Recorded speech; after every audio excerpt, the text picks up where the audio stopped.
اگر آئین ہوتا, قانون ہوتا اور جمہوریت ہوتی تو شاید اس قسم کی جو چیزیں ہو رہی ہیں, جو بد شکل اور بدنما قسم کی چیزیں ہو رہی ہیں, شاید ان سے ہمارا سامنا نہ ہوتا. لیکن انفارچونیٹلی ہم ایک ایسے فیز میں سے گزر رہے ہیں جبکہ ہر چیز جو ہے جو آئین اور قانون کے تقاضوں کے مطابق ہے اس کو بالائے طاق رکھا ہوا ہے, اور انسان کی انا جو ہے, لوگوں کی انا جو ہے, اس کو سیٹسفائی کرنے کے لیے پورے سسٹم جو ہے اس کو ہینگ کر دیا گیا اپ سائڈ اپ.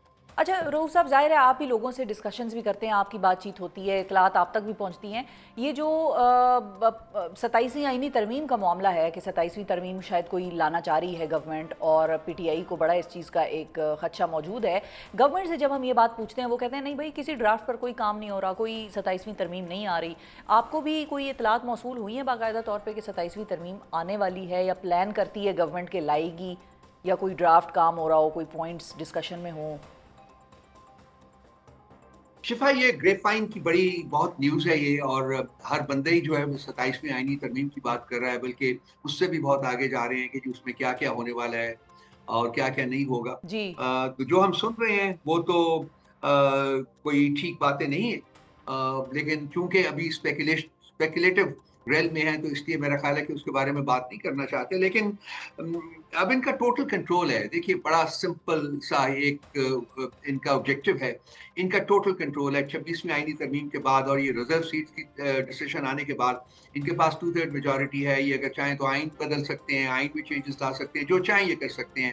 اور جمہوریت میں جو چیز روکتی ہے غلط کام کرنے سے وہ ہوتا ہے آئین اور قانون. لیکن نہ آئین، as we have already discussed, دونوں چیزوں میں سے کوئی بھی اس وقت جو ہے وہ پاکستان میں کارگر نہیں ہے. کنسیکوینٹلی ان کے اوپر کوئی ریسٹرینٹس نہیں ہے، جو چاہیں گے کریں گے، جیسا کریں گے. تو ابھی یہ مطلب ایک چیز جو کہ 27ویں آئینی ترمیم کے کانٹیکس میں ڈسکس ہو رہی ہے وہ یہ ہے کہ فاٹا کا جو انضمام ہوا تھا کے پی میں اس کو ریورس کرنا چاہتے ہیں. میں ابھی صرف اسپیکولیٹو ریل میں بات کر رہا ہوں، میرے پاس کوئی کنفرم نیوز نہیں ہے. تو یہ چیزیں جو ہیں یہ پرابلمس کریٹ کریں گے. میں نے نہیں خیال کہ ان چیزوں میں ڈیول کرنا چاہیے. جو فیصلے ہو چکے ہوئے ہیں وہ رہنے دینا چاہیے.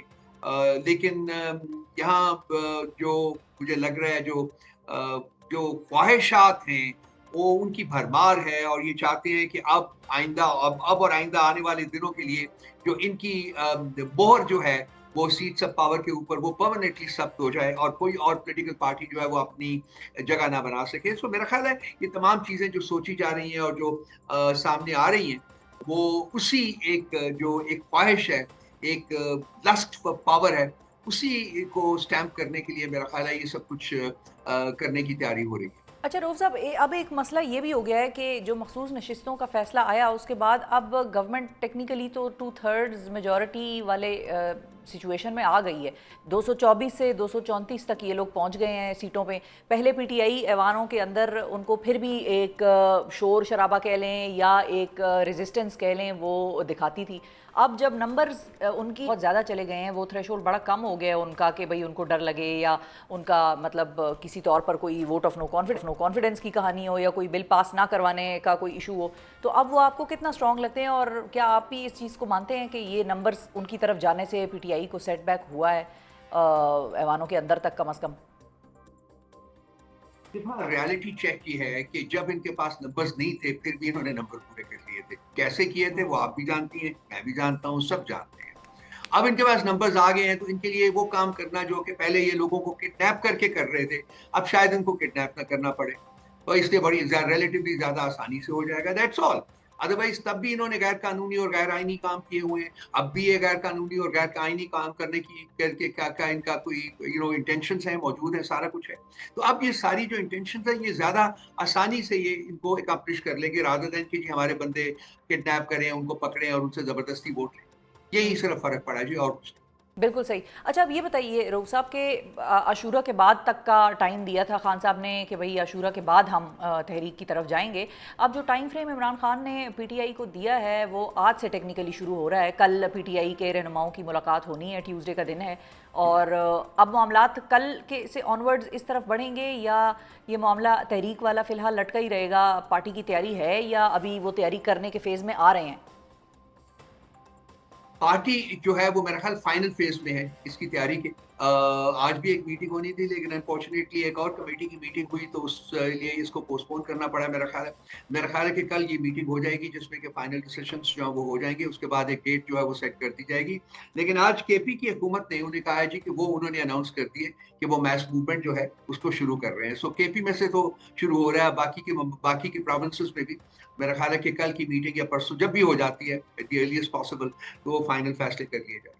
ٹھیک ہے. اچھا, اور فائنلی یہ بتائیے رؤوف صاحب کہ جو تحریک ہے پی ٹی آئی وہ جماعت ہے کہ جس نے بڑی بڑی تحریکیں چلائیں اور جس نے بڑی امپیکٹفل جلسے جلوس کیے, اور یہ ہم نہیں کہتے دنیا مانتی ہے, لیکن تحریکوں سے نہ تو 126 دن کے دھرنے سے حکومت گرائی گئی تھی, اس وقت گرائی جا سکتی تھی یا گرائی جا سکی, اور بعد میں بھی جو اسٹیٹ کا رویہ رہا یا جو حکومت نے حربے استعمال کیے پی ٹی آئی کے خلاف, جو 26 نومبر کا ہم دیکھ لیں یا جو بھی معاملہ, وہ بھی منطقی انجام تک پہنچ نہیں سکا. تو تحریک کے آبجیکٹیوز کلیئر ہیں آپ لوگوں کے کہ تحریک سے نکالنا کیا ہے؟ دیکھیے, آپ کی بات میں بڑا وزن ہے جو آپ نے پہلے کہا ہے کہ جی پروٹیسٹ پر سے جو ہوتا ہے وہ اس سے کچھ زیادہ چیز حاصل نہیں ہوتی in a short period of time. وہ پروٹیسٹ جو ہے اگر وہ کرنا ہے اور آپ نے چینج کو احتجاج کے ذریعے لانی ہے تو پھر وہ احتجاج جو ہے وہ شاید مہینوں سالوں تک چلا مطلب رہا. جس قسم کے احتجاج آپ لوگ کرتے رہے ہیں رؤوف صاحب, معذرت کے ساتھ, قطع کلامی کی معذرت, جس قسم کے احتجاج جس لیول کے پی ٹی آئی نے پاکستان میں کر چھوڑے ہیں, اگر وہ برطانیہ کے ویسٹ منسٹر کے باہر ہوتا تو ان کا وزیر اعظم ضرور ریزائن کر کے گھر چلا جاتا ہے, اس کو امپیکٹ ہوتا, کیوں اس کو عوام کے کہ باہر وہ نکلنے کا امپیکٹ ہوتا. اب پاکستان میں انفارچونیٹلی ان چیزوں سے فرق اس طرح سے پڑتا نہیں, اس لیے یہ میں پوچھ رہی ہوں آپ سے کہ گورنمنٹ پریشر نہیں لیتی. ہاں اتنا ضرور ہے, ڈر خوف ہوتا ہے کہ کنٹینر لگ جاتے ہیں. اس لیے ہوتا ہے کہ وہ آئین اور قانون کی قدروں کی قدر کرتے ہیں اس کی, اور اس کے مطابق عمل کرتے ہیں. اگر لوگوں کا ٹرسٹ اور کانفیڈنس پرائم منسٹر آفس میں ختم ہو جائے تو وہ پرائم منسٹر ریزائن کر دیتا ہے. وہ آگے اس قسم کے کنٹے نہیں استعمال کرتا جیسے کہ ہمارے پرائم منسٹر صاحب کر رہے ہیں. دیکھیے, میں واپس اپنے جو میں بار بار کہتا ہوں کہ مسائل کو فائنلی حل کرنے کے لیے آپ کو ایک ٹیبل کے اوپر بیٹھ کے بات چیت کرنی ہے. اور اس بات چیت میں جیسے کہ اب ہمارے حکومتی منسٹرز بھی as senior as the defence minister of Pakistan وہ یہ مان رہے ہیں کہ اس میں جو یہ ہائیبرڈ سسٹم ہے اس میں اسٹیبلشمنٹ کا ایک عمل دخل ہے, بلکہ بہت امپورٹنٹ عمل دخل ہے. تو یہ اب جب سچویشن مان رہے ہیں, خود بھی مان رہے ہیں اور اس کو بھی پروموٹ کر رہے ہیں کہ یہی اب سسٹم جو ہے اس کو ماننا چاہیے کیونکہ یہ زیادہ پریکٹیکل ہے, تو پھر میرا خیال ہے کہ کوشش یہ کرنی چاہیے کہ جی بیٹھ کے اسٹیبلشمنٹ کی شرکت سے بات چیت جو ہے وہ کر کے معاملات کو حل کرنے کی طرف دھکیلا جائے, پش کیا جائے, تو یہ زیادہ بہتر ہوگا. لیکن یہ جو میس موومنٹ کی تاریخ ہے یہ تو شروع ہو ہی جائے گی. اب اس کا جو امپیکٹ ہوگا over a period of time, لازمی بات ہے کہ وہ کم امپیکٹ نہیں ہوگا, اور کچھ ویریبلز ہوتے ہیں, ان کو ویریبلز جب ہمارے پاس کی فگرز آ جائیں گی تو پھر اس کا امپیکٹ ہے وہ بھی زیادہ بہتر طریقے سے ایویلویٹ کیا جا سکے گا. لیکن at the end of the day بہترین حل جو ہوتا ہے وہ مذاکرات ہوتے ہیں, ڈائلاگ ہوتا ہے, اور وہ خاص کر اسٹیبلشمنٹ اور پی ٹی آئی کے درمیان جو ہے وہ شروع ہو جانا چاہیے تھا آلریڈی بہت لیٹ. ٹھیک ہے. اب فائنلی رؤوف صاحب, اسٹیبلشمنٹ کا تو پتہ نہیں, لیکن اڑتی اڑتی یہ خبر ضرور آئی تھی کہ نواز شریف صاحب اڈیالہ جا رہے ہیں ملاقات کرنے خان صاحب سے. یہ ان کو ویسے کرنا چاہیے, آپ کو لگتا ہے کہ وہ جانے والے تھے کسی سٹیج پہ, یا ہو سکتا ہے آنے والے وقتوں میں جائیں؟ آپ ان کو مشورہ دیں گے کہ سیاسی طور پر اگر جا کر ملاقات کر لیں؟ ابھی خواجہ آصف صاحب نے ہی کہا ہے ان کے بارے میں کہ جی وہ کیوں جائیں گے, وہ انہوں نے بڑی بےہودہ قسم کی بات کی ہے. میں اس کو یہاں ریپیٹ نہیں کرنا چاہتا, لیکن انہوں نے کہا ہے جی کہ ایسی کوئی چیز ہو نہیں رہی ہے. اور میں نے کل بھی ایک پروگرام میں بیٹھا ہوا تھا, کل نہیں یہ عاشورہ سے پہلے پروگرام میں, تو وہاں بھی میں نے یہ کہا تھا کہ میں جو as far as I understand ہے وہ بالکل اس قسم کا کوئی کام نہیں کرے گا. بیکاز دیکھیے یہاں تک پہنچنے کے لیے انہوں نے بڑی جان ماری ہے, اور اب تو ان کا جو اسٹریگل ہولڈ ہے اقتدار کے اوپر وہ بڑا پکا ہو چکا ہوا ہے نا 26ویں آئینی ترمیم کے بعد. ان کا کہاں ہے رؤوف ججز صاحب, اپنے فیصلے, ان کا کہاں ہے؟ نواز شریف صاحب کا تو نہیں ہے نا چلے ٹیکنیکلی, وہ انہی کا ہی ہے نا جی, سامنے تو وہی ہے نا جی, پرائم منسٹر تو انہی کا ہے نا, چیف منسٹر انہی کا ہی ہے نا جی, باقی ساری چیزیں بھی انہی کی ہیں نا, منسٹر بھی انہی کے ہیں. تو وہ میرا نہیں خیال کہ اس کے اوپر کسی قسم کی لچک جو ہے وہ دکھائیں گے. اب تو وہ اس کو پرپیچویٹ کریں گے فردر, اپنا ہولڈ جو ہے اس کو کنسالیڈیٹ کرنے کی کوشش کریں گے. ٹھیک ہے جی، بالکل ٹھیک ہے. بہت شکریہ ادا کریں گے رؤوف حسن صاحب. ناظرین ہمارے ساتھ موجود تھے پاکستان تحریک انصاف کے سینئر رہنما اور اسٹیبلشمنٹ کے ساتھ بات چیت شروع ہو جانی چاہیے تھی. آلریڈی تھنکس رؤوف صاحب تھنکس کہ بڑا لیٹ ہو گیا ہے. ساتھ ہی انہوں نے عاشورہ کے بعد کے حوالے سے جو تحریک کا فیصلہ آنا تھا اور تحریک کے حوالے سے انہوں نے کہا کہ تیاری شروع ہو گئی ہے پاکستان تحریک انصاف کی اور میٹنگز جو ہیں وہ فائنل فیزز کی اب ہو رہی ہیں. پی ٹی آئی والے جو ہیں خیبر پختونخوا کے وہ آلریڈی اس چیز کو کر رہے ہیں. باقی بھی سیاسی جو جماعت کے ڈفرینٹ چیپٹرز ہیں ڈفرینٹ صوبوں کے وہ بھی یہ کر رہے ہیں. اب دیکھتے ہیں کہ آنے والے وقتوں میں کیا ہوتا ہے اور کس طریقے سے پی ٹی آئی کیمپین یا تحریک چلاتی ہے یا جو بھی اس کو کہہ لیں ریلیز کا سلسلہ کہہ لیں اور اچیو کیا ہوتا ہے, آؤٹ کم کیا ہوگا, اینڈ رزلٹ پروڈکٹ کیا ہوگا, وہ اصل میں جو ہے وہ سوال ہے. وہ بھی آہستہ آہستہ وقت بتائے گا کہ وہ کیا ہوتا ہے. اور اب پروگرام میں ذکر ویکینڈ پر پیش آنے والے ایک اور سانحے کا. ابھی سانحہ سوات کی بازگشت تھمی نہ تھی کہ 3 روز قبل کراچی کے علاقہ لیاری میں 5 منزلہ مخدوش عمارت گرنے کا افسوسناک واقعہ پیش آیا جس میں گزشتہ شب ریسکیو آپریشن مکمل ہونے کے بعد 27 افراد کے ہلاک ہونے کی تصدیق ہو گئی ہے.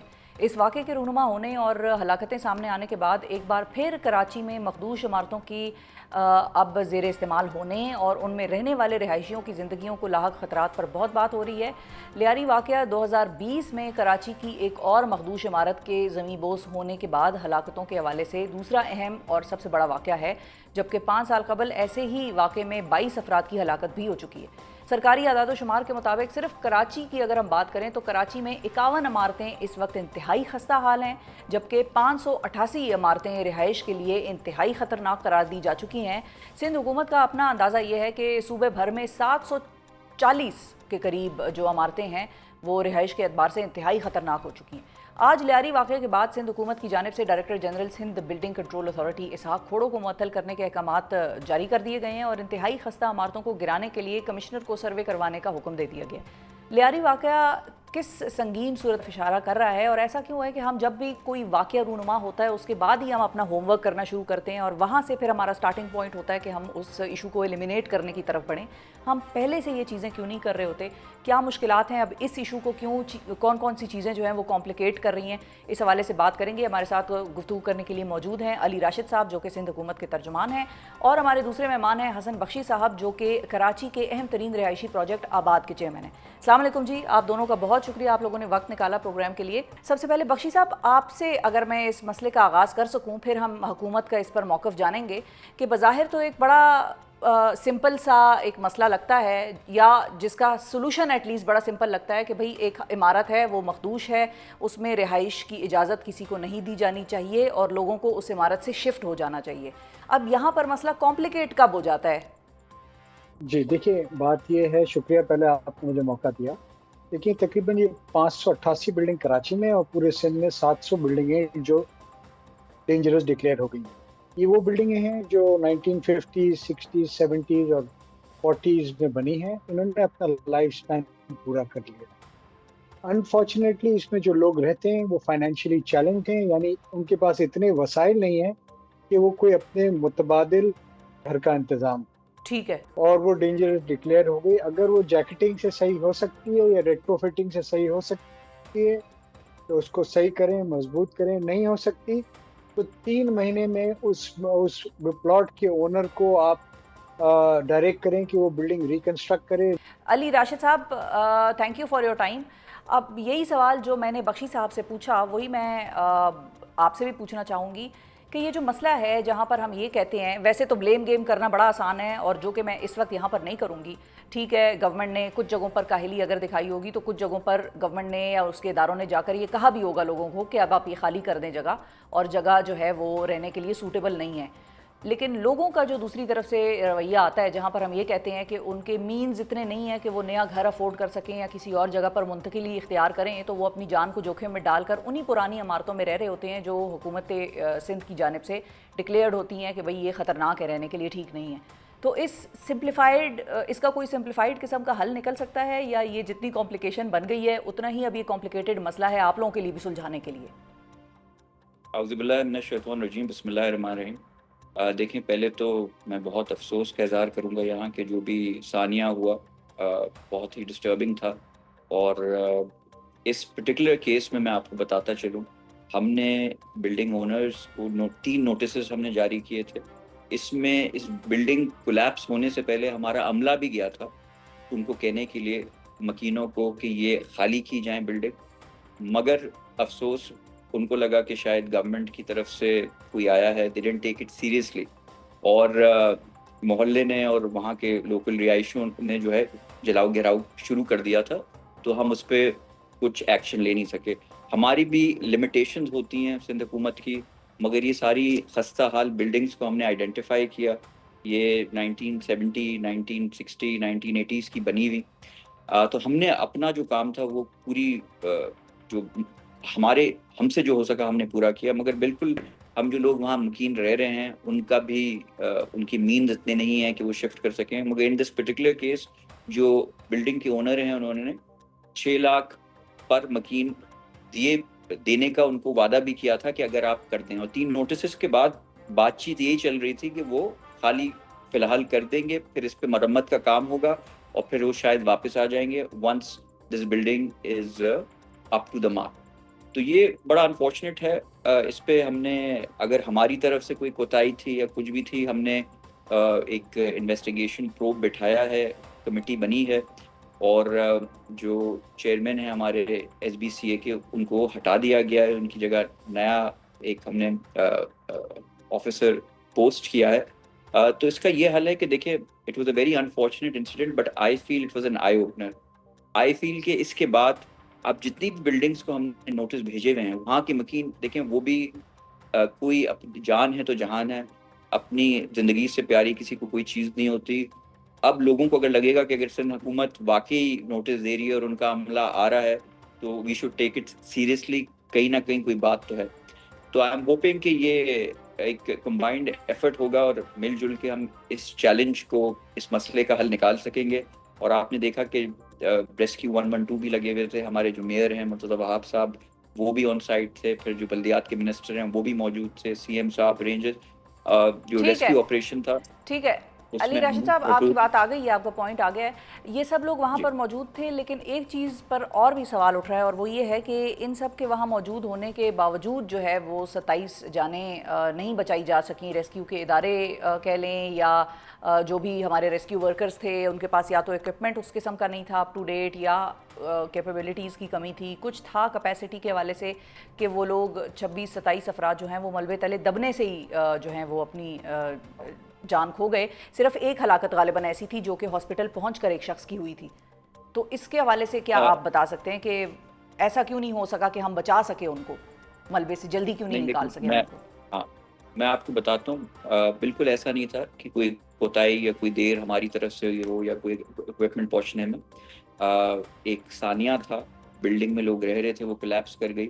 اب چھت آپ کے سر پہ گرتی ہے تو اٹس ناٹ دیٹ کہ وہ ملبے تلے دبے رہے اور کوئی ریسکیو ٹیم، بالکل ٹائملی سب چیزیں وہاں پہنچائی گئیں، جبکہ بہت چیلنجنگ تھا۔ لوگوں نے یہاں تک جو آپ کے میڈیا پرسنل آن گراؤنڈ موجود تھے انہوں نے اپریشیٹ کیا کہ تنگ گلیاں جہاں لٹرلی 2 لوگوں کی ساتھ چلنے کی جگہ نہیں، وہاں ایسے اسپیشلائز اکوپمنٹ اور مشینز ہم نے پہنچائیں۔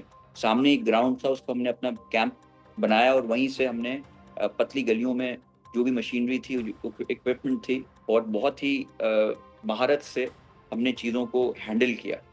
اس میں تو دو رائے نہیں ہے کہ ہم سے جو ہو سکتا تھا ہم نے کیا، مگر اللہ کی طرف سے تھا، جو جان نہیں بچی جن لوگوں کی، وہ اسی وقت ان کا وہ دم توڑ گئے تھے جو بلڈنگ کولیپس ہوئی تھی۔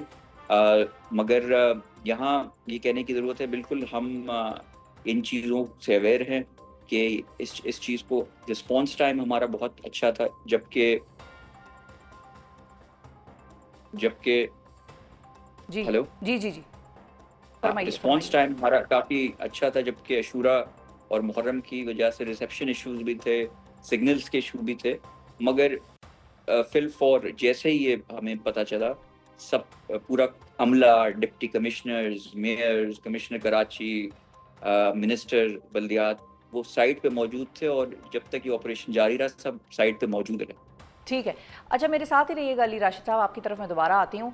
بخشی صاحب، آپ نے جس طرح سے آغاز میں فرمایا کہ مینز کا ایشو ہے، افورڈیبلٹی کا ایشو ہے، لوگوں کے پاس فائنانسز اتنے نہیں ہیں کہ وہ گھروں کو شفٹ کر سکیں، تو اب اس سارے مسئلے کا وے فارورڈ ہے کیا یہ پبلک پرائیویٹ پارٹنرشپ کے تحت ہوگی کوئی چیز؟ آباد بھی اس میں کافی کام کر چکا ہے، کرتا رہا ہے، سجیسٹ آپ کیا کریں گے اور کیا بتا سکتے ہیں کہ لوگ جو شفٹ کرنا چاہتے ہیں اب ولنگ بھی ہیں، تو ان کو کون مہیا کرے گا یہ رہائشیں، ان کی رہائش گاہ جو ہے اس کی منتقلی، ٹرانسفر، پھر اس کا مالکانہ حقوق ملنا ان لوگوں کو، یہ کس طرح سے ہوگا؟ دیکھیے بات یہ ہے، میں اس وقت بات کر رہا تھا، بات آڈیبل نہیں تھی. دیکھیں اگرچہ یہ ریٹرو فٹ ہو سکتی ہیں بلڈنگ، جیکٹ ہو سکتی ہیں، مضبوط ہوتی ہے تو گورنمنٹ نے کرنی چاہیے. نہیں ہو سکتی تو اونر کو 3 مہینے کا نوٹس دیں کہ وہ ریکنسٹرکٹ کریں، اور ان مکینوں کو 2 سال کا رینٹ دیں، اور بلڈنگ مکمل ہونے کے بعد ان کو فری آف کاسٹ اتنا ہی ایریا اسکوائر فٹ جگہ دے دیں جتنی وہ پہلے آکیوپائی کر رہے تھے.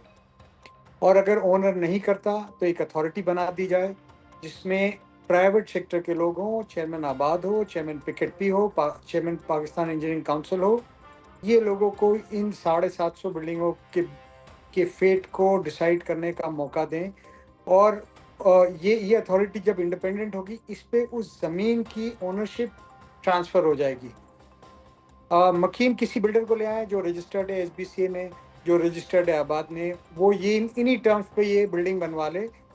ابھی ریشو بڑھ گیا ہے تو ایکسٹرا فلور ملتے ہیں، ایکسٹرا فلور سے وہ اپنی کاسٹ ریکور کرے گا اور کچھ نفع بھی ریکور کر لے گا. اگر مکین بھی کسی کو نہیں لاتے تو آباد کے ہینڈ اوور کر دیں. یہ 600 بلڈنگیں ہم اپنے 600 ممبر میں ایک ایک کو ڈسٹریبیوٹ کرتے ہیں، ذمہ داری لگاتے ہیں، اور یہ 600 کے 600 بلڈنگیں آپ کو بنوا کے دیتے ہیں. گورنمنٹ کا 1 روپیہ نہیں لگے گا، لوگوں کو فری جگہ ملے گی، اور اطمینان سے سب کام ہو جائے گا. ہاویور میں آپ کی گوش گزار ایک بات اور کرنا چاہتا ہوں. دیکھیں یہ تو 600-700 بلڈنگیں ہیں جی کراچی اور سندھ کی ملا کے. 60,000 سے زیادہ وہ بلڈنگیں ہیں جو الیگل، انآتھرائزڈ، ان اپروو بن چکی ہیں، جس پہ گراؤنڈ پلس 1 کا یا 2 کا نقشہ پاس ہوا ہے، اور 8-8 10-10 مالے اس میں ڈل چکے ہیں. یہ کراچی کی بات آپ کر رہے ہیں بخشی صاحب؟ یہ کراچی کی جس گلی میں یہ بلڈنگ گری ہے نا، اس گلی میں 30 بلڈنگیں اور ایسی ہیں. 30 بلڈنگز ان ون اسٹریٹ. آپ کے کیمرے جاتے ہیں، برائے مہربانی آپ ان کو کور کیجئے. So we are sitting on a time bomb. یہ کیسے ہوا؟ یہ کنائیون سے ہوا.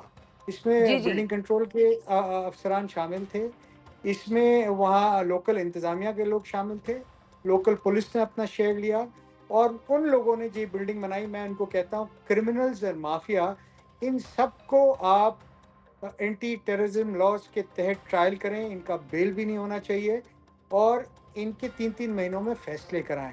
یہ انسانوں کی جان سے بھی کھیل رہے ہیں اور مال سے بھی کھیل رہے ہیں. دیکھیں میں یہ کہتا ہوں کہ can you imagine 60,000 buildings?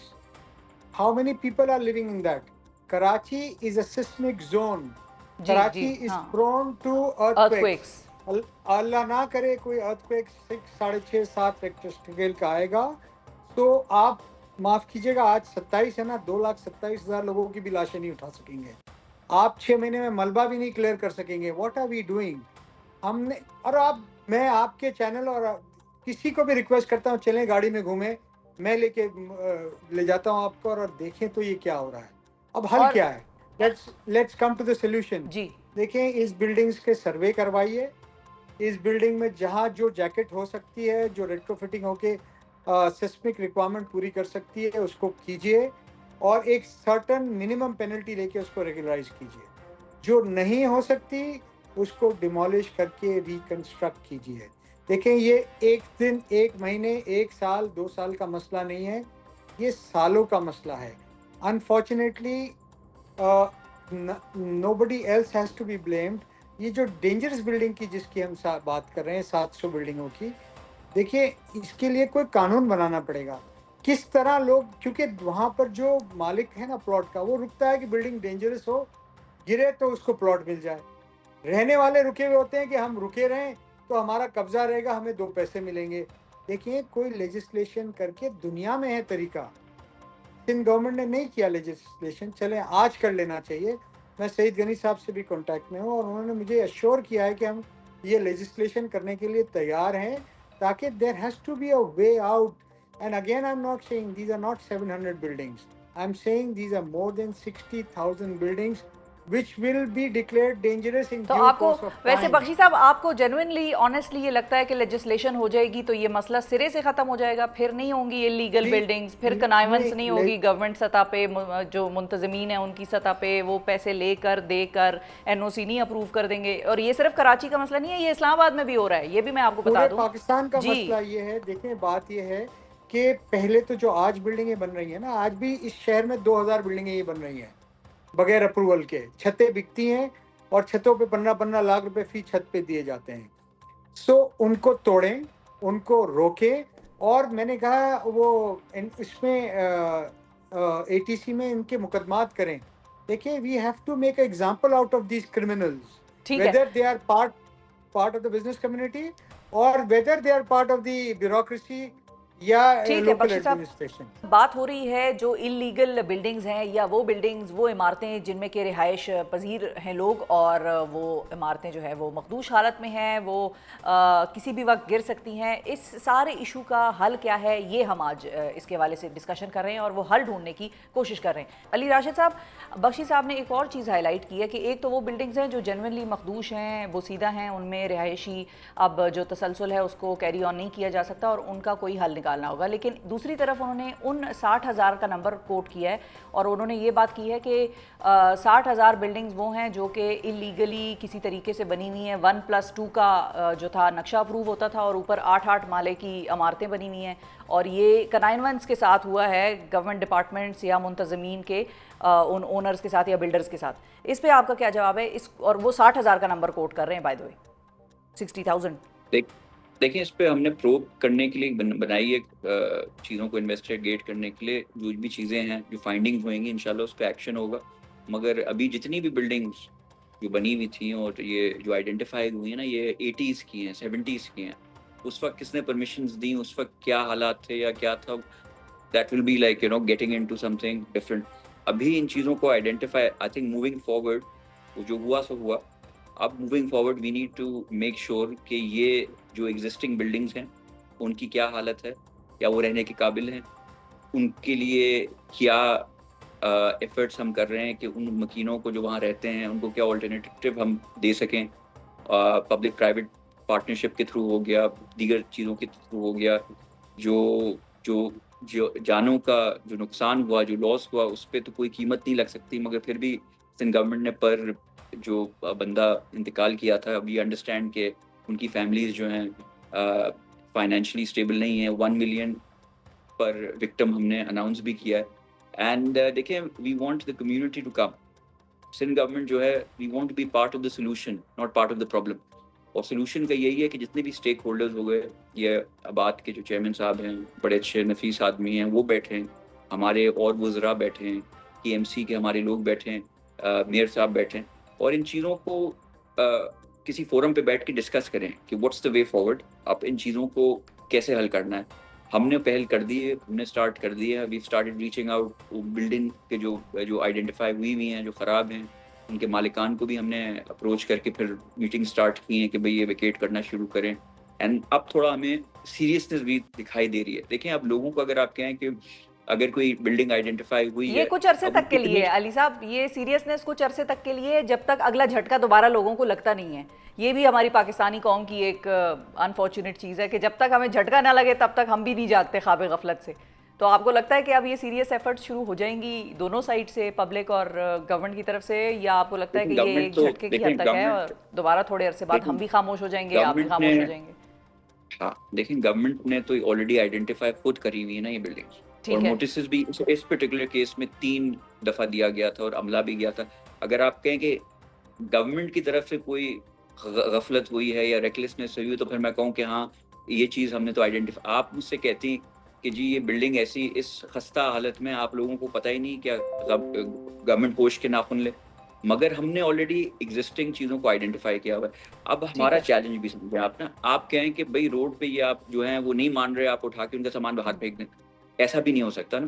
تو پھر کل کو آپ ایک دوسرا شو کر رہی ہوئیں گی کہ جی آپ نے جو ہے لوگوں کو بے گھر کر دیا سندھ حکومت نے. تو ایسی چیزوں کو سامنے رکھتے ہوئے it's not as easy. Oversimplify کرنا چیزوں کو آسان ہوتا ہے مگر اس کے چیلنجز بڑے ہوتے ہیں.